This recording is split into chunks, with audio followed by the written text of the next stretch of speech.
Jednou z tých, ktoré sa snažia ešte dostať na Sviatok športu do Paríža, je Danka Ledecká. V behu na 400 metrov cez prekážky zbehla výborný čas 56,44, ale k tomu, aby mala účasť na olympiáde istú, potrebovala byť ešte o kúsok rýchlejšia.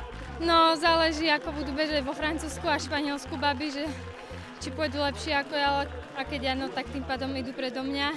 Čakať, či sa niekto ohlasiť, asi to bude...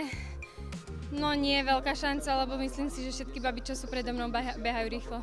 Výborný osobný rekord si zbehol Patrik Demeter, ten sa konečne významne priblížil k 50-sekundovej hranici, stopky zastavil na čase 50:13. Som rád, že som si konečne dokázal, že mám na to behať pod 50, pretože už bolo viac pretekov, kde som na to mal a vždy som spravil nejakú väčšiu chybu, ktorá ma stála takýto čas.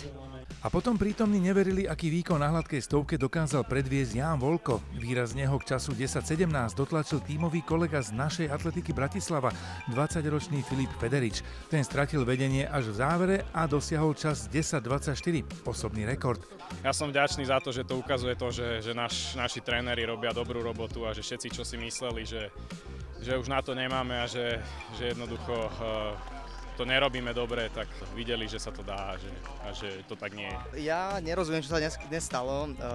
Ten výsledok ma doteraz prekvapuje. Stále si potieram prsty, nie som náhodou v sne. Ten čas je neuveriteľný. Bežalo sa mi skvele, bol to asi najlepší štart v mojom živote. Na konci som už trochu stratil úplne techniku, lebo som sa veľmi snažil to dotiahnuť. Výborný predpoklad pred nedeľňajšou dvojstovkou, hoci Ján Volko si v rankingu na stovke veľmi polepšil, na olympiádu to pravdepodobne stačiť nebude. Za to na dvojnásobnej trati, ak napodobní tento výkon, tak Paríž by mohol výjsť. Skvelé, že organizátori opäť otočia rovinku, aby vietor išiel s pretekármi.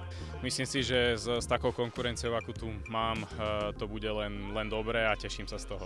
Victoria Forster má účasť na olympiáde v behu na 100 metrov cez prekážky istú, ale rada by sa predstavila v Paríži aj na hladkej stovke. Preto na šťavničkách išla finále naplno. A tie videli ďalší úžasný výkon. Čas 11:13 by bol nový národný rekord, nebyť vetra plus 2,2. I tak po tomto výsledku by sa mala predstaviť na olympiáde v Paríži aj na hladkej stovke.